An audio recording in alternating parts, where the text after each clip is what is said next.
I see your demons, I'm telling them it's on sight. I'm just playing, I don't fight, I do pray. I only go the way of Mr. Yahweh. Try to correct me.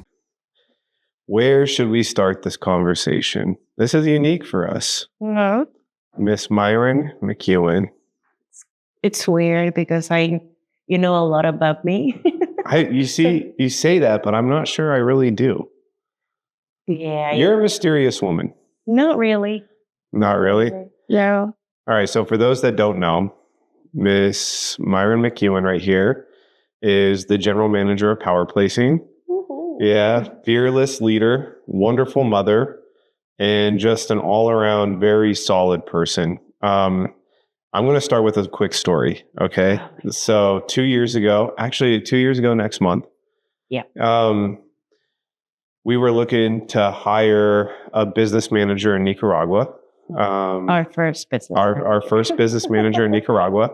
We had never done this. We needed someone to come in and really help one of our clients with their operation side of things, with scheduling, phone calls, the whole 9 yards. And we didn't know what we were hiring for, but we interviewed you. And I remember thinking, this woman is very smart. She's very skilled, but she seemed very stressed. I don't know why I thought that. And I was like, I don't think we should hire her. Not because she doesn't qualify, but like, I'm just not sure if she'd be committed. I had 2 jobs at that time, just for you to know. No, that's probably why you seem stressed. Exactly. And your house was under construction. Exactly. Yeah. For more than a year. And you had like a big dog. 2. This is what I remember about the interview. And long story short, when you're hiring like overseas or in Latin America, you do a lot of interviews and you can pick talent pretty quickly, but it's hard to gauge commitment level. And it's rare, actually it's very rare, that someone follows up with you post-interview. And we had interviewed you, and Elia, our hiring manager, was like, I like her, let's hire her. And I was like, I don't know, let's interview a few other people. I don't disagree, but I'm not on board yet. And then you did something that I don't know if we've seen yet. You followed up with another email, and I need to find the dang email. And whatever you said in that email, I was like, hire her. And Elia has not received, from all the interviews she has done, she has not received a follow-up email yet, at least during the time I've been here. It shows the power of follow-up and intent. Well, it shows commitment, right? So, and I was so wrong, which I'm learning I'm often more wrong than not, because you are one of the most committed people I know. Man, I'm so blessed to have the relationship we have. Talk to us about who Mrs. Mairin McEwan is. You're just like Elia interviewing. Come to me about you when you're not working. That's the first question, Elia. What do you want to know about me? Nothing. I'm a mom, as you said. I have 2 wonderful, messy, young kids. Well, I've been living here for the past 10 months now. I love the city. I worked in the banking industry for more than 20 years, maybe back in Nicaragua. So a lot of banking, type of mind. Yeah, pretty much I studied tourism, but I don't know how I ended up working for banks. At the time I started, I didn't even have an account myself. So I didn't know how it worked. But I learned, one mistake got me to a accomplishment, let's say. And yeah, that's pretty much. Where does you are a very driven person. Like, where does that drive come from? I would say all the women in my family are like this. We come from my grandma, maybe. That's why she had 6 kids. And my grandpa passed away when he was 34. So she was alone with 6 kids. My mom being the oldest, 15 years old. And one of my aunts being the youngest with 1 year. So she had to raise them, and they're excellent people right now. They all have their houses, they have their jobs, they have their kids graduated, they went to school. Like, maybe that's where it come. So you were born and raised in Managua? I was born in Puebla because that's right. my dad was studying medicine. Ella is Mexicana. Well, not Mexicana. I was born in Puebla, but I went to leave to Nicaragua when I was 3 months old.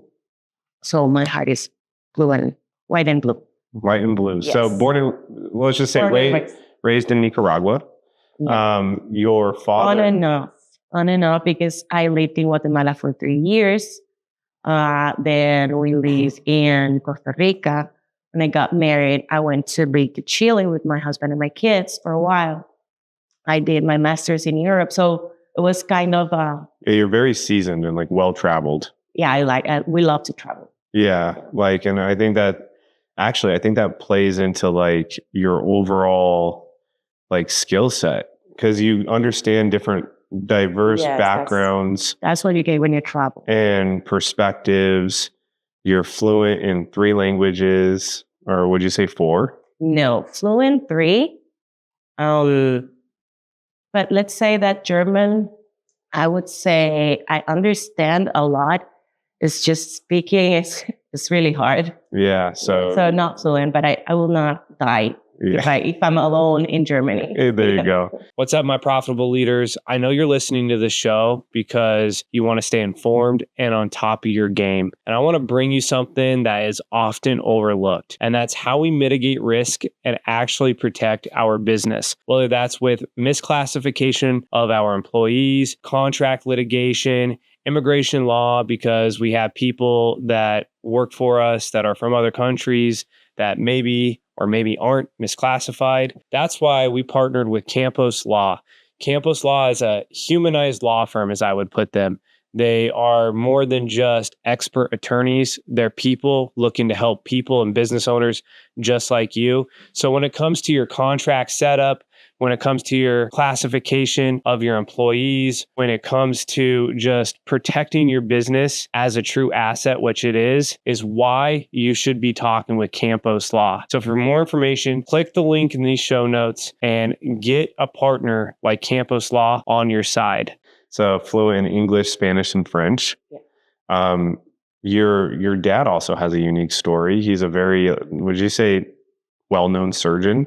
Brain surgeon? In Germany, yes. He moved to Germany when I was like 11, I think. So he lived pretty much his life there. He's fluent in German, of course. But you can hear his accent when he's speaking. So it's kind of funny because he really speaks good German. And yes, he's I don't know how to say this in English. A neurosurgeon. Exactly. Yeah. And he has really amazing stories because he's not only a neurosurgeon, but he also treats people with mental disorders. And he was telling me this one story. He had a patient, and he was a Russian patient, and he was not doing good. He said, the aliens are listening to me. And my dad asked him, how do you know? And he said, they put something in my teeth, so I have them. I know they're listening to me. And I was like, how did you not laugh? I mean, I would have laughed. And he was just there, all serious and just following up with the story. I'm like, how do you do that? What have you learned from your dad? Perseverance. Yeah. Yeah. Doesn't matter how hard things are, if you commit to do things, then you will achieve them. Because how typical is it for someone like your father, because he's Nicaraguan. Yes.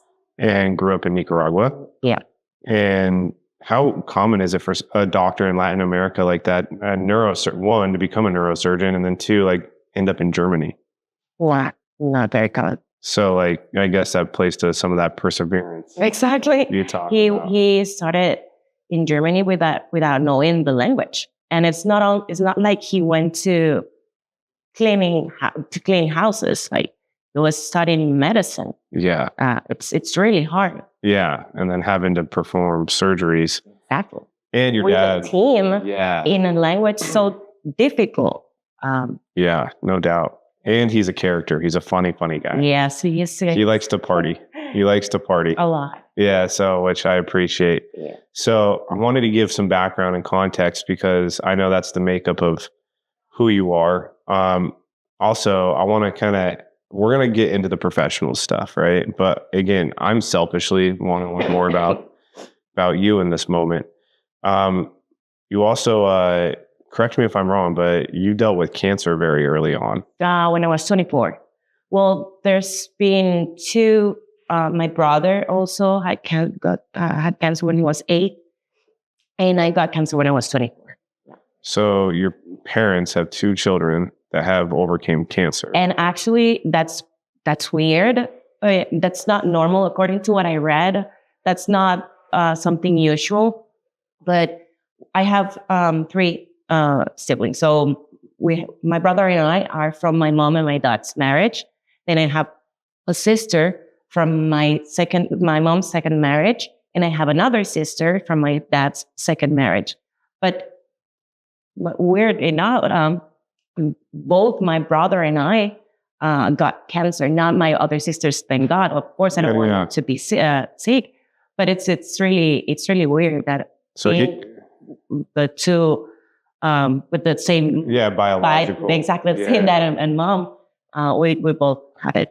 And he got it early on and almost lost his life. He almost lost his life. He had to he only has one leg because of it, because it was a very hard time in Nicaragua. It was around the 80s, so we're not medicines, good doctors, good hospitals, because it was kind of and the end of the war, so it was very hard time. And the doctors waited for a long time because it was like a ball. He had like a ball on his knee, and they said it was just he must have failed, so he hurt his leg or whatever. So the time went by, and by the time he got to Cuba to get his operation done, it was kind of late. So it was either to amputate his leg or just let him die. Yeah. Right.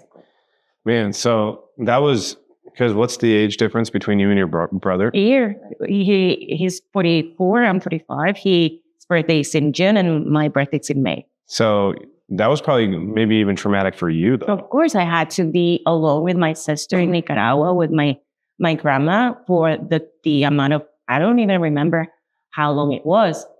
My mom and my dad had to be with him in Cuba. And then he came back and he's an amputee. Yeah.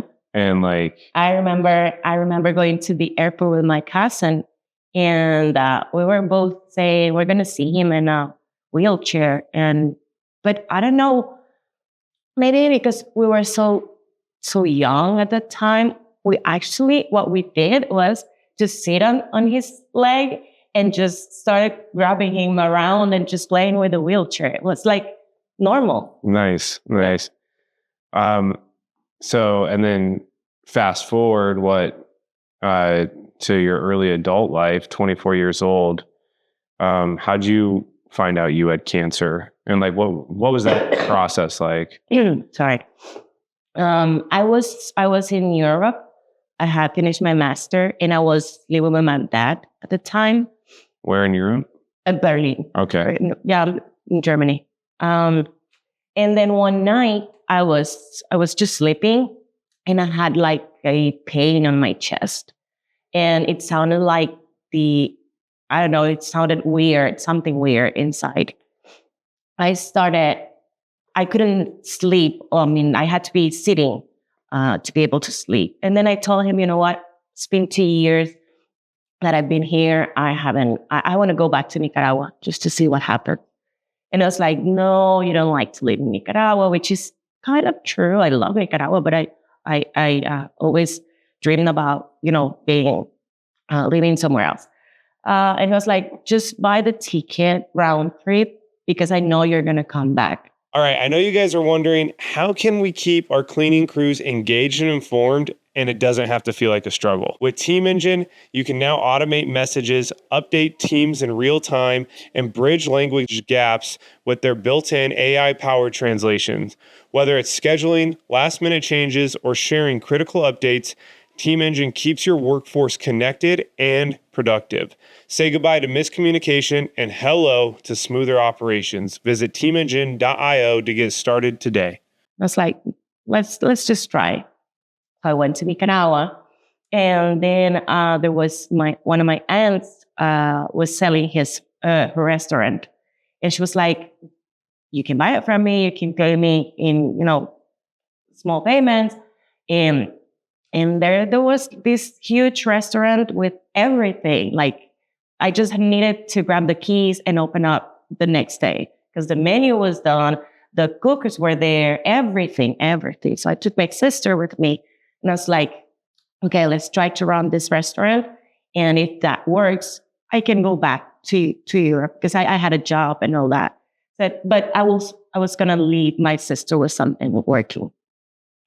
And then I was all the time like coughing. My mom said, So you bought the restaurant? yeah. Oh, Yeah. jeez. Okay, this is new. And then, yeah, you didn't know that. And then one day my mom calls me and she's like, you know what? Get ready because I'm going to take it to the hospital. I need to know what's going on with you. And I was like, oh, okay. I'm going to go just to make her happy and to stop all these conversations about me being sick. So we went and I had an x-ray and I went back to the restaurant. An hour later, my mom calls me and she's like, get ready because we're going to the hospital. And I'm like, what happened? What happened to you? Like, I thought that she was sick and that we needed to go to the hospital because of her. Yeah.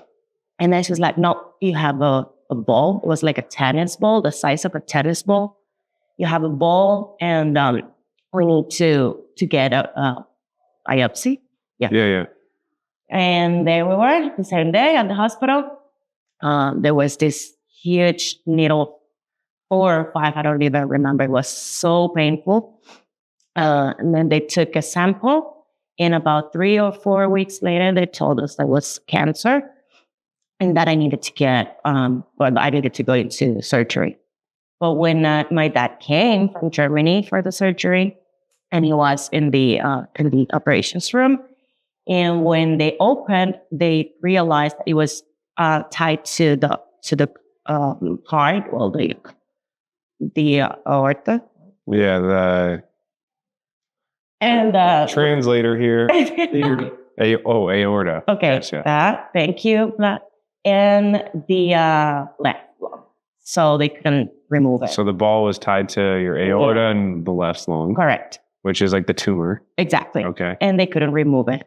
And they had to, I had to go to chemo for 8 cycles, but I spent almost 2 weeks at the hospital because of the anesthesia, the amount of hours I spent with the anesthesia.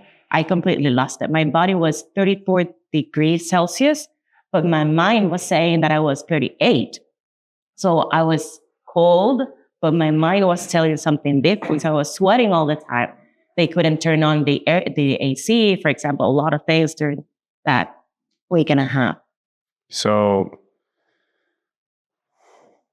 what was that moment that you found out you had cancer before the operation and all that? Like, what went through your head?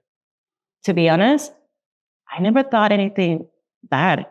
Really? Never. The idea of dying never crossed my mind. And was this, because the cancer you had is a pretty fatal one, wasn't it? Or it could be if it's not. Could be. So you do the operation, you go through this week and a half in the hospital. What was like recovery like for you? Well, like what was life post cancer? Well, I started working while I was getting my chemo. The bank called me and they wanted to interview me. But at that time, I already lost my hair. So my mom said, she came to me and she was like, I'm just going to buy you a wig. A wig, exactly. And you're going to go to that interim. Like, I'm not going I mean, I don't have hair. I'm all skinny. Like I was sick. I was getting chemo. And she was like, you are green. And she put me, and actually, I don't remember it, but I'm pretty certain that she drove me. And I got hired. They knew, because it was obvious that I was wearing a wig. And they actually hired me. And they had to give me permission to mace on Mondays every 15 days because of the kilo. What was like your mindset like? You're probably, you're this beautiful 24-year-old lady. You lose your hair. Oh, that was my doctor. He started saying things that might happen. So he was like, you're not going to have kids. I have to. You're going to lose this, you're going to lose that. And when he said, you're going to lose your hair, I started crying. Obviously, I was 24. Yeah. That was the only thing that hit me. Yeah. Like my hair. How long did it take before you like felt like yourself again? That's the thing. I never stopped feeling myself. Like I felt sick, of course. Physically tired, of course. But I was doing all the time I was doing what I wanted. If I wanted to go out, I just did it. I even started working. There's probably something to be said about that, right? Keeping a normal, not feeling sorry for yourself. I think that when you're positive and you don't see yourself as a sick person, then it's easier to get over it. What's your identity, right? What's your identity in crisis? We talk about that a lot. And it's like, you're going to show up with how you view yourself. And I think what you just said is good. Like, don't view yourself as a sick person. And I think there's something to that. So this is why I say Mairin's mysterious, is because like I worked with her for all this time and she's like, oh yeah, by the way, just this last summer, I survived cancer. And I'm like, what is it like? Well, people are not just walking around and saying, hey, you know what? No, I get it. It was just like, oh yeah, like nothing, no big deal. So I appreciate your story, because like now what I see you manage at PowerPlacing, a lot of like your background makes sense into like your skill set. Let's maybe take a turn here. I know a lot of people listening to this, they run businesses. They are thinking of ways to be more efficient with their process, maybe their operations, all that. You've now been in PowerPlacing for 2 years. You started as a business manager. You've done sales. You're now our general manager. You started in Nicaragua. You're now in Denver, Colorado. I mean, you, by all intents and purposes, like you are like my right-hand person. You are my confidant. What have you learned about working in a virtual agency? I'm not going to an office anymore in my life ever again. Working remotely, it's hard. It's not for everyone. Yeah. It's difficult because you need to work, and it can get complicated while being at your house. So you sleep there, you eat there, and then you also work there. So if you're not an organized person and if you're not committed with what you're doing, you can lose it. Yeah. Actually. Totally. Talk to us about what you do to kind of like keep a good work environment for you. I change for example, I work from my living room 1 week, and then the next week I go to one of my rooms, and then I go to the basement the following kitchen week. Table. Yeah, exactly, the kitchen table. So I just change places from 1 week to another. What are some things people listening now? Maybe they have a VA, a virtual assistant. Maybe they're considering it. What are some like mismanagement of virtual staffs that you see? It's very common to kind of not do your job. Like just to make sure, I don't know how to explain it, but if, for example, if you're not committed, then you start doing something else, and you can see that. when people are it's not working. We can actually identify who's doing their job and who's not. Not only because of what we use, the CRMs and everything that we use, and the follow up and the managing team all the time, following up on these people, but also because you can feel that when someone is not working and it's investing his time or her time doing something else, you feel it. It shows. That's really well said. I think that goes to like having a culture, right? And it's really hard. You have to be really freaking intentional building a virtual culture. So whether you are listening to this and you're one of our competitors and you have a virtual agency, or if you have a virtual staff member or remote staff member, you have to be fucking intentional, excuse my language, with making sure that they are engaged. Yeah. Talk to me about virtual culture, some things that you've done or we've done to make sure we keep engagement and keep them, locked in. Well, we meet twice a week. And during those meetings, the message that you and even myself have tried to give them is we are a family. We support each other. We play, we tell jokes. Like we try to build this family because at the end of the day, we're together for 8 hours every single day. We have to talk to each other. And during those meetings and those type of games that we play, we've managed to make people comfortable enough to open up and tell us things about their lives that are not, commonly discussed. So we know a lot of things about our people, and that can get you to such a sensitive level. What's up, my profitable cleaners? Listen, you guys know that running a cleaning business isn't just about cleaning. It's about growth, trust, building a legacy, and making true impact. That's where Swept comes in. With Swept, it's simple, powerful. It's an app that you can track your cleaner attendance with geofence clock-ins, streamlined processes, team communication, and save hours on payroll. It's the ultimate tool designed specifically for janitorial businesses just like yours. Take control, save time, focus on what matters most, growing your business and spending time with your family. Swept. Clean better, grow faster. If you guys are interested in Swept, click the link below in the show notes and partner with one of the best in the industry. And personal level, that I think that's why this remote situation works, because we're not just dealing with James. We're dealing with James. He's a father. He's a husband. And I know that he went through this, and this. So I know that he likes me to say good morning every day, or he doesn't like me to say good morning every day. You started to know people, so you get personal. Yeah, you see the tendencies, right? Talk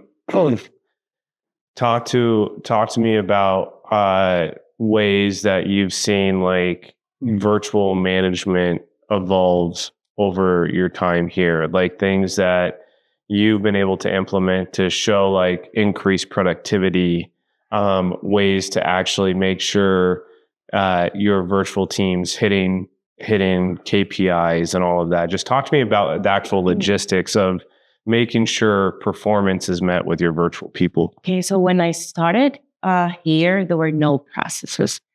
It was just fact. Yes. Things were, we used to do things like we needed to come to work, we needed to grab the phone, we know we need to sell that, we need to do this or that. But there was not a specific process, and we didn't know what would happen after that. For example, let's say Sophie brings up a new client at that time. Now it's different. Now we have processes. We knew that there was a new client, but what was going to happen next? It was just kind of we'll see what happens, Yeah. That's how it felt. So we started building those processes, and we started building KPI for our salespeople. And then we have a management team that supervise the staff. So those KPI can be reached. We have goals. We, it's been growing up like as a company, not only just the daily tasks that we used to do. Yeah, totally. I think it's so critical too. Like, and I think that's one misconception people don't realize is like, you can have a virtual management team. Mhm. Like our management team is like, I'm so proud of them. And I think people put a ceiling and a limit on what their virtual employees could do. Would you agree with that? 100%. Talk to me about some of the talent that is in Latin America that you've seen, that we're seeing, and maybe just educate all of us on it's not just a doer that's out there. Exactly. Does that make sense? Well, the great example, it's our management team. I would say they are proactive. All of them. If I have a question, they all come with an answer. They're always saying, Mike, because they call me Mike. They're always saying, Mike, maybe if we do this, what do you think if we do this and instead of this, which we should change it? So it's not, they're committed. They are committed to the company and they want this company to grow more because as I always tell the new people, every time I wake up, I hope for my internal sales team to bring up a new client because that means we're going to give a new job to someone else out there.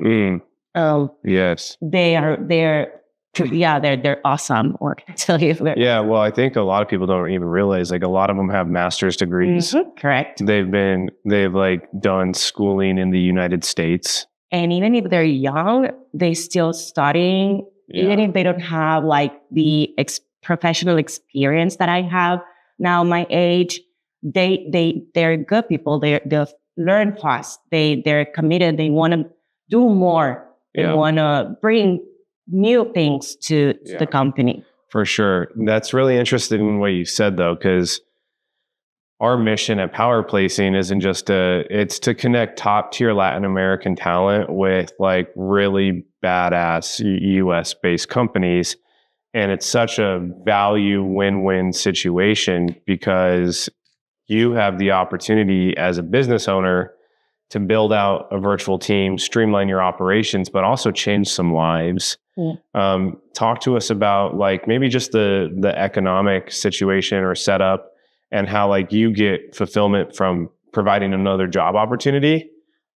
Maybe educate people like what a remote opportunity could do for someone in Nicaragua or Guatemala. Just to give you an idea, for example, people who work in call centers in Nicaragua, they might make around 900 well paid a month, but they have to work during the weekends. They have to do night shifts. And that's well paid. We pay more than that. Yeah. Like we wouldn't even consider that. No. Yeah. No. And we respect our staff's weekend, for example. We respect their 8 to 5 time to work. We don't ask them to do extra hours and we don't ask them to come during the weekends, which doesn't happen if you are on a call center back in Nicaragua. Not really sure about the reality of other countries, but it might not be too far away from that one. So what we pay right now, it's a really good salary. Really, really good salary. I think even just more so than just pay, it's like, how can we also provide them with like opportunities to grow? Exactly. Professionally. Training. And again, we respect the balance between your work and your life. So we're not gonna ask you to work more than your 8 hours a day. Or as we just had an example with one of our employees, the company wanted him to work on Saturdays, but that's not negotiable. That's not negotiable. We said no. Yes. And we lost an account for it. Exactly. But I think there's something to be said. Like I always tell our team, your guys' goal is client satisfaction. Our goal as leadership is team satisfaction. Right. So you have to have you really have to have a line in the sand with what you're willing to do for your client versus for your team. Maybe talk to people about, maybe they're on the fence. They're thinking, is a virtual professional for me? What could they actually do? Maybe they're a small business owner. Like, if they're on the fence, what are some things that you think that maybe they should know about having a virtual person in place? The good thing about having a virtual person is that it doesn't matter if you're a small owner just starting with your company or if you're a big one, because everything that can be done through a computer, you name it, we do it. We help you with. So the idea of what we do is we give owners more time for them to work on their business. We do all the rest. We take care of the admin tasks. We take care of the operations tasks. We do those little things that really get a lot of your time. So we handle them for you to actually grow your business. Yeah. What about let me be the objection here. Okay, cool. I can hire an agency that could maybe find someone for me. Or what if I just go try to hire directly? What if I go to Fiverr, Upwork? What's the difference there? Okay. Because an agency is going to cost more. Exactly. Yeah, definitely. Money, it's one of the issues, but let me just put it like that. If you hire someone, you will have to manage that person. So you will have to take care when you pay him, how you pay him, PTO, if you say, if he has a question, if he needs help with something, if he doesn't understand. Is he working? Is he working? What do you do if they don't show up? Yeah. Is he working? How do you get an international number to call with your area code? Like, it's these little things. Exactly. That, like, yeah, anyone can figure out, but you're going to figure it out with a lot of challenge. And then again, if you hire us, you're not hiring a executive assistant. You're hiring an executive assistant with a manager, with a marketing team, with a management team. Yeah, customer success. Exactly. So you're hiring a team. You're not hiring one person, because that person is supported by others in our company that has different talents, that have different skills, and that they can teach this person different things on how to help you. Where do you see the virtual industry going here in the next few years? To be honest, this is just, I think it's going to be like this forever. Like, it's just going to grow up and grow up and grow. I think we're really on the starting point. Exactly. And I think really working with virtual talent has been a thing probably for the last decade. I think the last 5 years, it's definitely became more and more. We've decided to create our team through Latin America, which actually we should probably talk about why in just a minute. But I think really the industry as virtual professionals is starting to grow up. Like, there's companies like, there's a lot of companies out there, not just us, but others that do a really good job at making sure people are well taken care of. It's not just cheap labor. Exactly. That's the other thing. It's not cheap labor. You can see it like that, but actually it's just having a good talent. It's a win-win situation. Yeah. It's a win-win situation when you have a company that's taking care of their numbers, because we need to take care of our numbers. And then also you're helping someone, a great talent in Latin America that might be making less than that and working 13 hours a day. Yeah, exactly. Talk to why Latin America? Because there's a great talent there. Yeah. It's been there, and I think that we found it. We got it. That's right. We found it. I'm just kidding. And also because of the similarities with United States, like that's right. Time zone, that we're pretty much the same. Yeah. And everyone in Latin America knows the United States. Yeah. Even if they have never come to this country, They know how people are. They know their holidays. They know exactly how the people in the United States are. And that similarity helps our staff work better with company owners. Yeah, I agree. I think time zone alignment is actually underrated, but huge, because most of Latin America is in the central time zone, right? Yeah. So it's perfect when you're like outsourcing to like India and the Philippines. Nothing against that, by the way. There's great talent there, but like I think you work differently at 8 a.m. than you do at 3 a.m. Totally. I just think it's human in nature. I think the cultural alignment, like you're 100% spot on. Like a lot of these people follow the same sports teams here. I mean, Latin America is freaking America, right? So like it's just southern to the United States. Yeah, central and southern, right? And so it's like the cultural alignment, I think, just like in terms of slang, like I have never seen in Latin America someone start an email with "Dear Sir," as in I have in other places, right?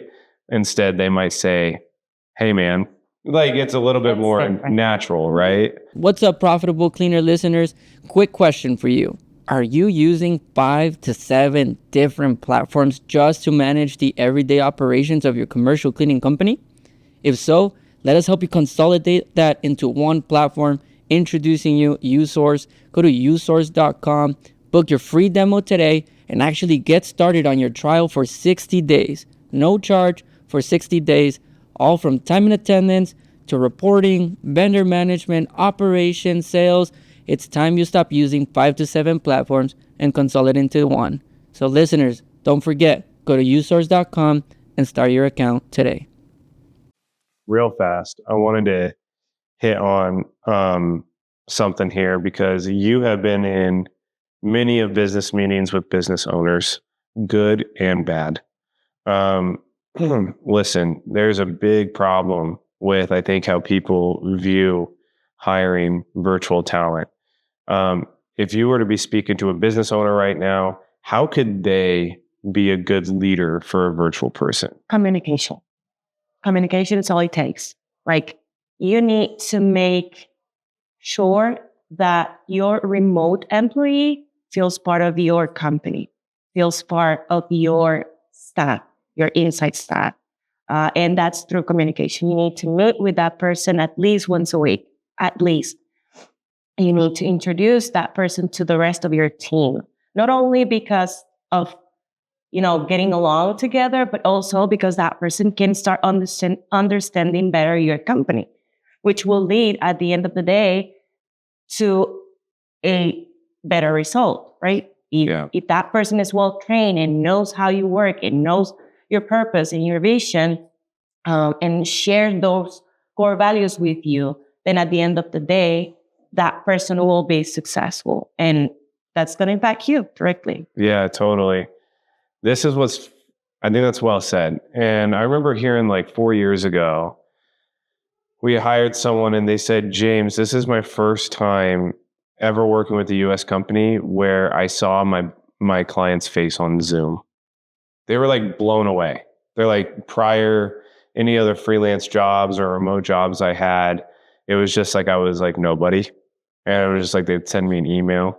And then like even giving them a company email address. It sounds so simple, but like this is the gap we have to bridge. Well, we go beyond that, because we do our masterminds twice a year, once a year in Nicaragua. Yeah. So, and that's for sure. I'm not going to say 100% sure, but I will say 99.9% sure that we are the only remote company that does that. That actually goes to the country. Mm-hmm. I'll tell you what, going to Nicaragua gave me a lot of perspective. One, I love the Latin American culture.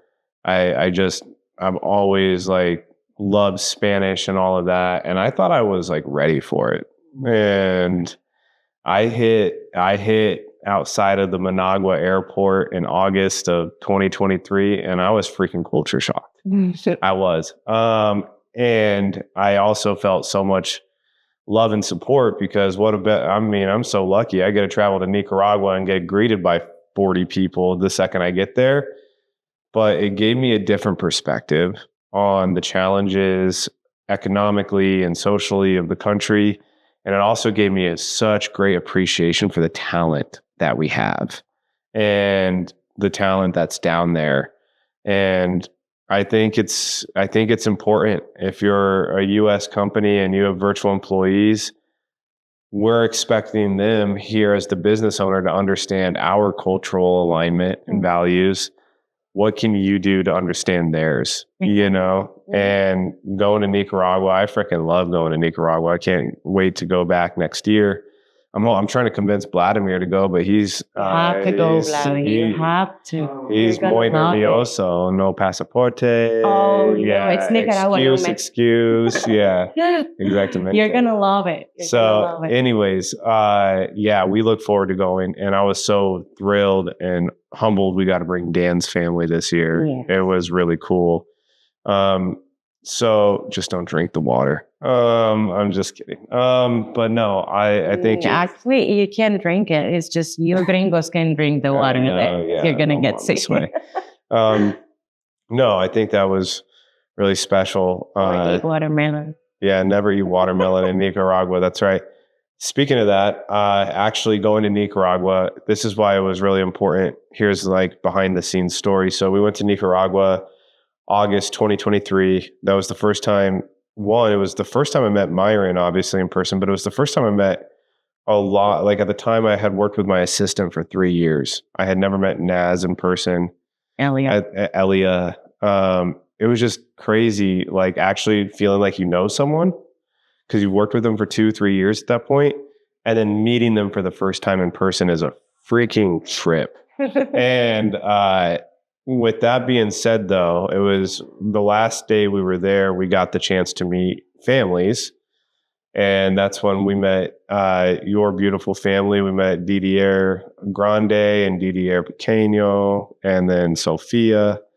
And that's also the day you told me you were going to quit. Yeah. And yeah, so it was awesome because one of our favorite people, Miss Mairin right here, said, "Hey, like it here, love working for you guys, but we're moving to the United States, so we're gonna have to quit." And I can't remember what we said. I think it was just something like, "Well, we'll figure it out." Yeah, exactly. That's why you're correct. And that was in August, and you didn't really have a timeline. No, that's right. Like you had just got like your visa or something. Not even. It was not even approved yet. Yeah, right. You just started the process. Exactly. But you were like, we're started. Exactly. So the idea was to move to Florida, remember? Yeah. So you said, June. Trying to move to mini Cuba in Miami. Come on now. And so anyways, I just remember saying, we'll figure it out. And we had never considered or even thought about the fact of like maybe, because obviously we knew like, hey, we'll have to increase pay and all of that, which whatever. What was that transition like for you moving from Nicaragua? I mean, you guys literally showed up with like 2 bags. Yeah. And you guys got the call, hey, we're going to be there March 1st. Thank you for picking us up, by the way. Yeah, literally, we came here with a bag. Well, you went from Managua, Nicaragua to Littleton, Colorado. We went from Managua to Fort Lauderdale. Sure. Spend there 2 nights and then... Right, but like you decided to like make your residence Managua to Littleton. Exactly. That's like such a vast difference. Yes. Well, yeah. Since I have traveled a lot, for me, maybe it was not a huge difference in terms of moving to another country to live. It was because we just came with a backpack. That's the huge difference. I think that my kids are the one that felt, the transition a little bit harder. Didier was starting his senior year in Nicaragua. And I think both of them felt it the most. But they've done so well. I'm so happy, but I'm also, I never thought it was going to be that fast. They were going to get used to all of this that fast. Yeah. I mean, it's been really it warms my heart watching. I knew you and your husband were going to be okay, but like you're moving different countries as a teenager. Like that's, I mean, kids have, they get upset if they have to move high schools. I remember when we told them, they both cried. Yeah, of course. So it's been really cool. What have you learned about the United States the 10 months you've lived here? Oh my God, you're such a, for example, in Nicaragua, if you're going to have a party, it's all stress because you need to look good. House needs to look good. Like, you know, it's really stressful. Here, Christmas, you wear pajamas. Like, you can't really, I go to the supermarket wearing my pajamas and it's okay. No one knows me. So I can get, you know, in Nicaragua, I would never go to the supermarket wearing my pajamas. Really? Not in many years. So that's the biggest takeaway. It's awesome because you can relax. It's more tranquilo. Es muy tranquilo. Yeah. You know. No, and awesome people, at least so far. We met a lot of awesome people. Your camera, of course, number one. But also the parents at school. Yeah. The football dads and moms. So they're being awesome. Every time we say we just came from Nicaragua, they're so like welcome, and you can feel that those words they really mean something for them. It's not just like, okay, welcome. Yeah, totally. I wanted it was a huge deal. I was so excited for you guys to move out here. Still am excited because I was like, I know the world has this perception of, I think, how Americans are.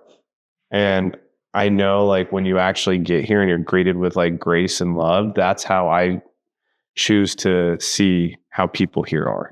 Right? Yeah. Like, and it's been really cool. And then also likewise, this country had a huge conversation with Alejandro Campos about this yesterday, is built on families like yours that come here and become wonderful citizens. As she put it, we're going to get Didier and Sophia's, as a country, their best years of their life. This country will, right?